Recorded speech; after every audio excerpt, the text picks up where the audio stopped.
but our guest is here, so I want to bring in. I'm going to bring him in. Is that cool? Yeah, bring him in. Oh yeah. I just don't want everybody to touch the same buttons, and then we bring him in and we bring him out. Hands we do are the up. hokey pokey. Back here if you need me. Original ECW referee, Mr. Jim Molineaux. Jim, how are you? Good. I feel like I should go get a hat and put it on. That's so funny. No, you know what? Oh, Hi guys. Oh, if you want. That's okay. It would take too long to pick the right one out. do you have a favorite hat? I do. It's an old Blue Oyster Cult hat that I've had for about 10 years. Still wear it on a regular basis. Not bad. Nice. I love the Blue Oyster Cult. Yeah. I think there's a people band don't called know who they Guster are. that has a song called Blue Oyster Cult, right? HK, you're a hippie, right? That makes sense. A Right? hippie? Yeah. No. Guster No. Guster has a song called Blue Oyster Cult as a tribute to that band, Blue Oyster Cult. I like you got some guitars there in the background, Jim. You strumming? You play? I do a little bit. Let's see where I'm pointing here. There's an electric down here that you can't see, Okay. and that's an acoustic that I do play. But this one up here is very special. It was at one time a prop for an ECW show, and it didn't completely break. And cheap as I am, thought, wow, I can still play this. So I grabbed it and threw it in the back of my car. I ran right out and threw it in my car. But it's Nice. blue. And here we go back to Blue Oyster Cult, my all-time favorite band. It's signed by all the original members of Blue Oyster Cult. Wow. So I don't play it. That's Get that- radical. It's an ECW prop that you had signed by all the members of Blue. Wow. Right. That's Because I'm too fantastic. cheap to go out and buy it. I didn't have an acoustic guitar at the time. And then I thought, well, let me start getting it signed because it is blue. And I was going to a lot of local shows. They were playing small theaters in the area. So I got it signed by them. Do you remember who used the guitar where it didn't break? It was New Jack. I can't remember who the recipient was. That's hard to believe because he would make those things disintegrate. Yeah, I don't know why it didn't. It's got a crack on the back of it, but it was played. Now, HK, let me ask you this. How close are you, HK, to Walker, Minnesota? You're muted, buddy. No. Oh no. Oh boy. Just say, First time. Walker's maybe a little under 3, maybe 2.5-ish hours away. Because if you go on Jim's social media, we got a Blue Oyster Cult Kansas at the Moon Dance Jam in July. Come on over, Jim. Hey, I need to see them this year because the rumor is that it's their last year to tour Oh no. after 52 years of touring. So maybe done. Now, Right. Jim, I know looking through your social media at Jim Molineaux on the Twitter machine, maybe I should have given Kevin a heads up. You are a Flyers fan. Kevin is a Devils fan. Will you gentlemen be able to coexist for the interview? Thanks, everybody. See you later. Yeah. No, I was gonna do the same thing, and it's our show. So you're a Flyers fan. I mean, Well, you got a good team, grew man. up. I grew up in the two Stanley Cup years. My favorite player is Bernie Perrant. Still is. Right, yeah. So at least we have one thing in common. We both hate the New York Rangers. Right. How about that? The And fact actually, the that- Devils are playing the Rangers right now. Actually, The fact that I hate any other team. The last handful of years, I haven't watched the playoffs because the Flyers weren't in it, and there's nobody to root for, in my opinion. Wow. No, I got you. So my dad's from South Jersey, so I don't hate the Flyers as much as I Okay. should. Oh. So my dad's Where from in South Jersey? He's from Hamilton, New Jersey, the Pine Okay. Barrens, if you will. It's about a half hour away from me. Yeah, so that's where he's from. So I have a lot of family down there. So I don't hate the Philly teams like a lot of people in up North Jersey and New York do. Well, the only except- thing I worry about is hockey. I could care less about Dude, any other sport. let's have a podcast about talking hockey, man. There you go. I do it. It's my favorite. Look, see this Bret Hart hockey sweater I'm wearing from That's nice. Yeah. I collect odd jerseys. I have a lot of Disney jerseys. The one I probably wear the most is the Incredibles. It's got the Incredibles logo with all the color, the proper It's like colors bright on red it. and yellow on Yeah, the, yeah, on the it's really cool. like on the sleeves. Yeah. Nice. I love hockey. We're talking with ECW original referee Jim Molineaux. Jim, we appreciate you taking time out of your busy schedule. WrestleMania in the Philadelphia area this year. Will Jim be in his old haunts? Well, I haven't been in that building since 2005. The last time I was there was for the final 3PW show. If you remember, 3PW was the company run by the Blue Meanie. Yes. And that was the last time I was there. I'll tell you how long it's been since I've been there. They didn't have toilets; they just had the holes in the floor.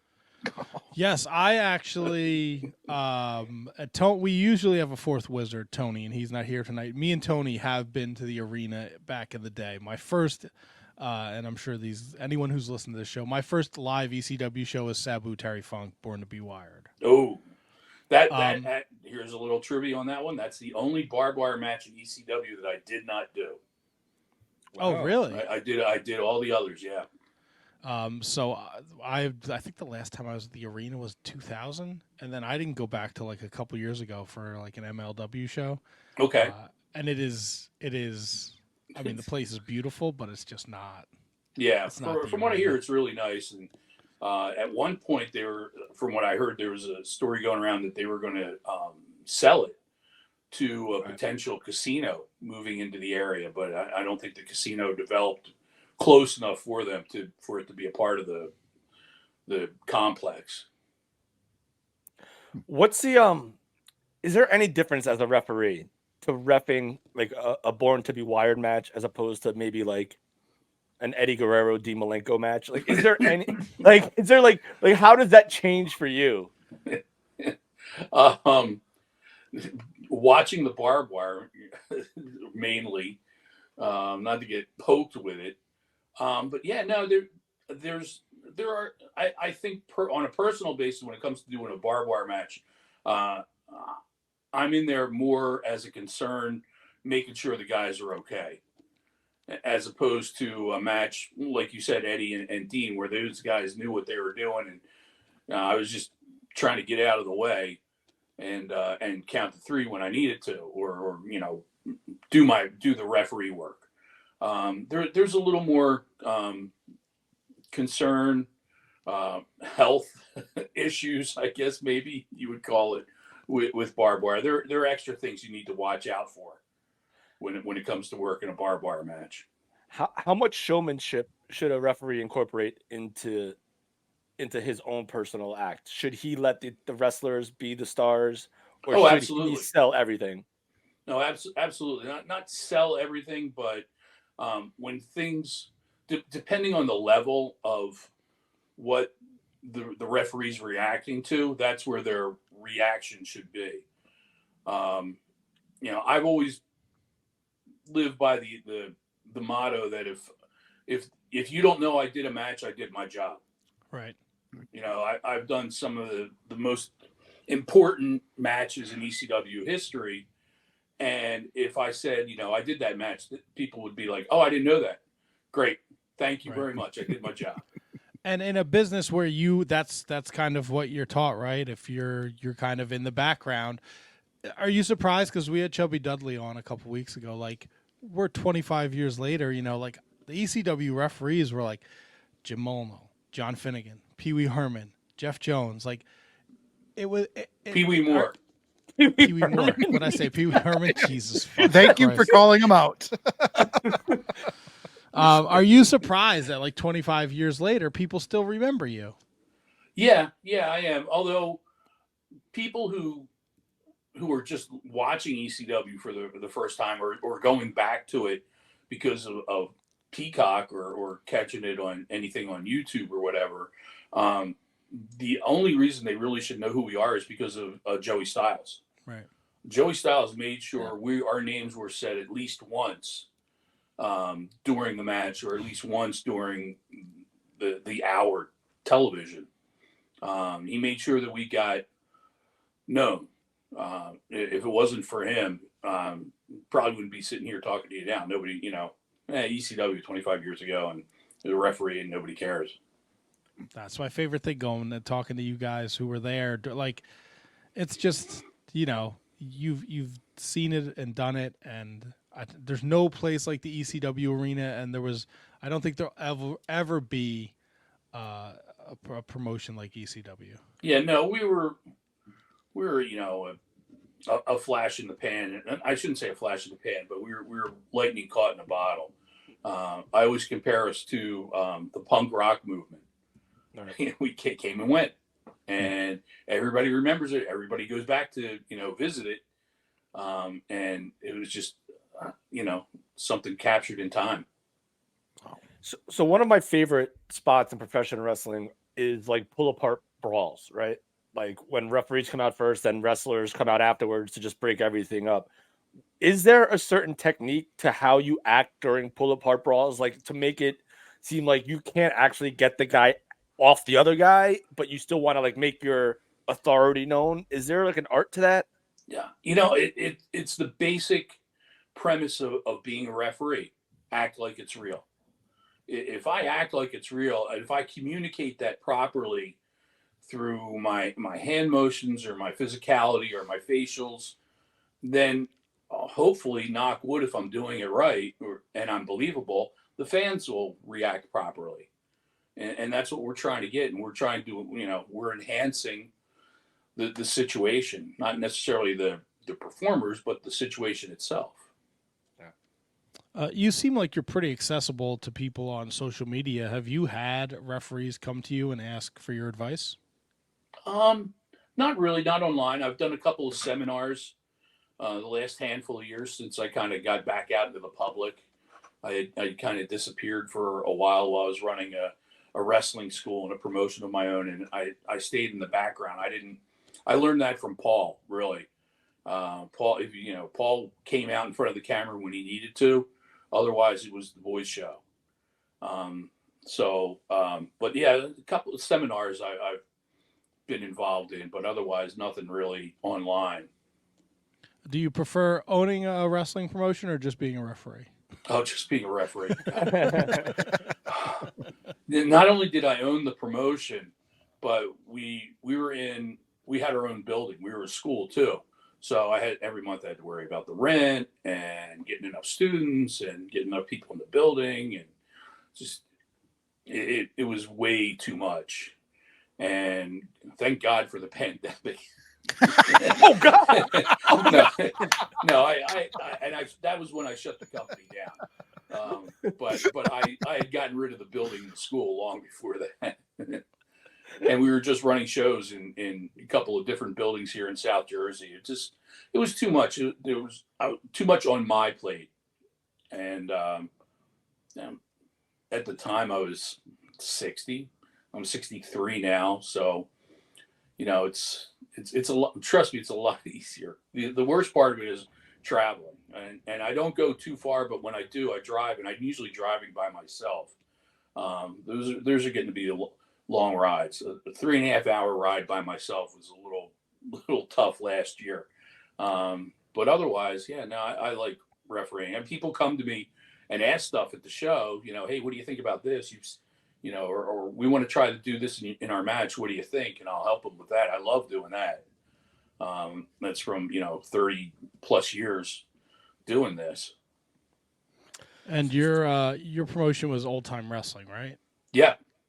The building we were in is now the home of Matt Tremont's H2O.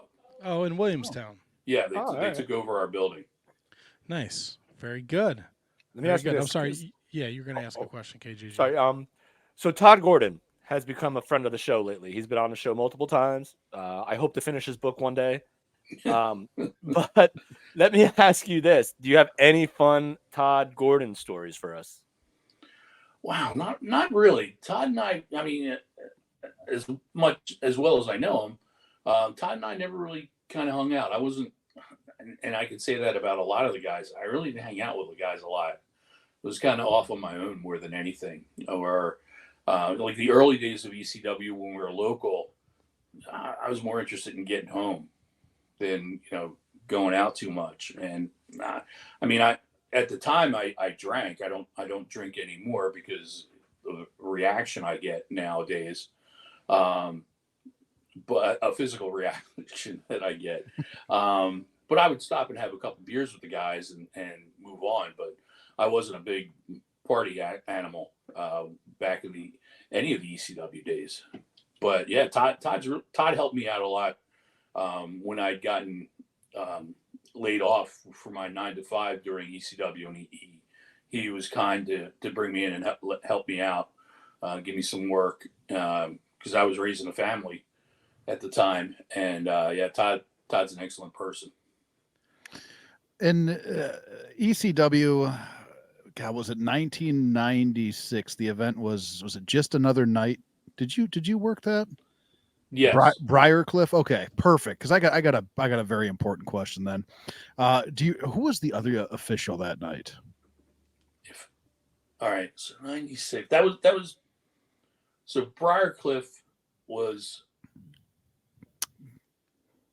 outside of Philly, right? Not near Glen Olden, Pennsylvania. Glen Olden, PA. Okay, so it was probably definitely myself and John Finnegan. Okay.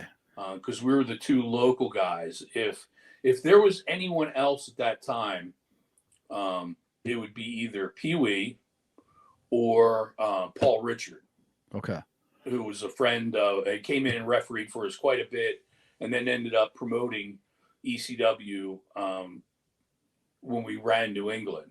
Gotcha. Paul's a graduate of Kowalski School, and he was very good friends with the Eliminators. That's why he came in with us, or came in with them at the time.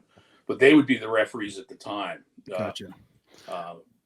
Pee Wee was his good friend, or was, or is still, I don't know which is the proper term to use, with Sabu. So Gotcha. that was now, how Pee Wee came in. Now I know it wasn't you, but one of the other officials. It was one. Take the blame for it. One of the other officials that night was wearing fucking wind pants. How do you not tell the guy, hey man, don't wear fucking wind pants? That was probably Paul Richard, because he was a former wrestler, so he also wore wristbands. Right. And he had a ponytail. But you are out there, you're looking good, you're looking professional. My and Dickies. This other guy comes walking out wearing wind pants. Man, nobody stops him and says, hey, look the part. Pee Wee would wear track pants, sweatsuit, or track suit pants. Look fucking atrocious. Nobody would say anything to him, or man. Man. Oh, it drives me. Watch that trophy fucking like nuts. Wearing red sneakers as a referee. Oh, red shoes. Yeah. Don't do that. So you mentioned earlier, if you don't realize the referee is there, you've done your job. So let me ask you this, and forgive my ignorance. Were you a part of the WWE ECW one night stand shows? Yes, but the two pay-per-views, yes. You were both of them. Mm-hmm. So what did you think of those shows in a vacuum, and then what did you think of the relaunch of, I'll put air quotes around the relaunch of ECW? The first pay-per-view I thought was great. I thought it was the best that we could probably do, unless we did it in Philadelphia, for a send-off to the fans, a thank you to the fans. I thought it went really well. I thought it was a nice mix of talent. I thought with using, guys who were WWE, who had an ECW history, I think it was a excellent show. And I think the matches went well too. I think everything worked out that night. It was very different. The second year, there were other referees outside of the ECW referees. That we would call the original ECWs. It was definitely a different approach to how things were getting done. It was supposed to be the launch, I guess, for the sci-fi era, and it felt like something completely different. It wasn't my mom's ECW. Do you So like obviously the performers of the original ECW always seem to have like a great connection with the fans there, and obviously the fans were extremely loyal. Did you feel that same connection to the fans, being, because you're still a performer being a referee, but obviously there's a difference there. Did you feel that same connection to the fan base? Oh yeah, we got the reactions from fans that a referee should get. The boos and cheers. You stink. You're too slow. That was 3 ref. You stink. I find it hard to believe that someone said you stink at the ECW arena. Well, they probably used a more vulgar term. One less letter and a different vowel. But I think we had a good relationship with the fans too. We would talk to them and see them afterwards if we did go out with them, or if they followed to wherever we went. Yeah. Do you have a travel lodge story you could share with us? No. So he said that way too quick. My attorney. No. No, you're gonna put it in the book like Todd did. Yeah, no, because I really didn't hang out at the travel lodge all that much. I went there if I was needed to help with a promo or be part of a promo, or checks weren't done. I'd hand out the checks, but I didn't really go to hang. That I tried to make as many bonus points getting home at a decent hour, right? Of course, as I could. And the arena allowed me the ability to do that, especially when we started traveling a lot. We'd be gone for a whole weekend, and then when I also started doing promotional stuff behind the scene for the company, I'd leave the house on Tuesday and come home on Sunday. So if there's a weekend where I'm at the arena, I'm coming home. Yeah, of course. No, it gets sense. What kind of promotional stuff were you doing for them? I'd go out and help set up with the street teams and things with maybe radio stations and get flyers out and all that kind of fun stuff. I would hit I guess what you call them, the secondary towns. If we were doing Chicago on Saturday, Friday, we're in Peoria. If we were doing Kansas City on Saturday, we were in Wichita on Saturday, or on Friday. So I would do the smaller towns, and they would have a bigger team work on what I guess you would consider the television towns, hitting those. But yeah, I'd head out and I'd be like 2 or 3 weeks ahead of the event, right. Make sure we had the flyers out and they were out in the right places. And, if I needed to touch base with the radio station on tickets or anything like that, I'd do that and then catch up to wherever the shows were for the weekend. It's so weird that you mentioned like terms like street team and stuff like that, because to the fans at the time, like, you guys are a legit third company. You guys are a legit promotion. Mm-hmm. And the fact that there was still so much legwork and so much grind work and street work that still needed to be done. Sure. Did you guys feel that? Oh wait, like, did you feel like it was still something that you needed to do to grow or maintain your space? Oh, absolutely. Because we weren't getting any help from TNN. The only advertising for ECW was on ECW. Same thing with TNA, by the way. Same thing with TNA when TNA was on Spike or TNN. Yeah, we didn't get any advertising on Rock and Bowl or anything like that. Roller Jam. It was Roller Jam. Monster Truck. Any of that stuff. They would run advertisings for the other shows, but not for ECW. And in fact, I think those other shows even had advertising on the back of like comic books and magazines, and we weren't on there. We were on the Friday night, listing for TNN. So crazy. So we knew we had to get out there and hustle ourselves. And it was ECW was always a grassroots operation. Right. But it's just weird because, like, the fans, for some reason, we didn't see it that way. Like, I guess because it was on TV, I guess that makes sense. Like, sure, because it was on TV, we thought that it was a legit, like, oh, they got nothing to worry about. Little did we know until we became grown-ups that right.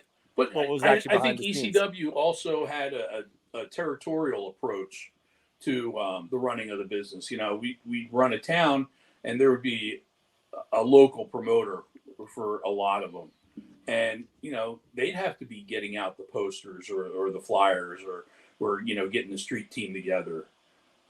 So yeah, I think ECW was really a grassroots company, and we relied on the fans to give the word of mouth. I think I'd rather give a handful of flyers to a fan that loves the company and send them out to talk it up. So you mentioned before that there was a referee named Paul Pee Wee Richards. No, there was Pee Wee Moore, who was friends. Pee Wee Moore. Yeah, and then there was Paul Richard, who was a different referee. So, is there something about a referee? Because there was Randy Pee Wee Anderson in WCW. Is there something about a referee that just invokes the nickname Pee Wee, or is that just a coincidence?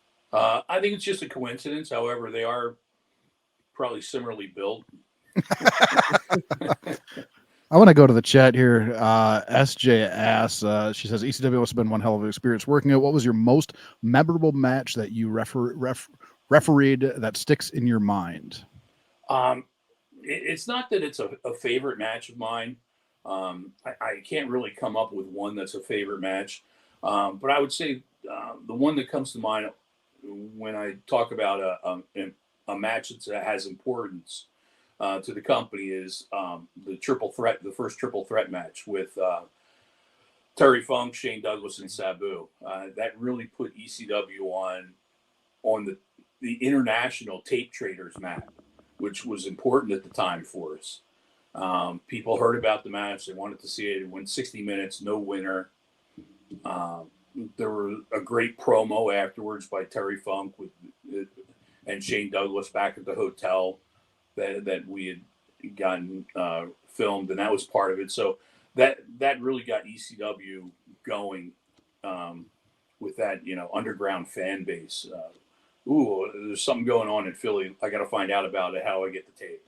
Gotcha. I've heard before that referees did not necessarily care working Randy Savage matches because of the amount of detail that had gone into it. Mm-hmm. Was there a performer comparable to that where you knew like there's going to be just so much to take in and so much to worry about and think about? Was there anybody like that during your time? No, not that I can think of. When it came to finding out what I needed to find out in a match, and I'm still like this, talk to the guys. Hey, what are you doing? And if they start with, well, we're going to lock up and then we're going to arm bar, I don't need to know everything. I just need to know what's important. I need to know what I'm counting. I need to know what I'm supposed to see, what I'm not supposed to see. If there's something, that I'm involved in other than just counting, let me know. Otherwise, go about your business. Nice. That goes back to the reaction, getting the reaction you want. If it's a natural reaction, then I think that comes from me not knowing what's going on.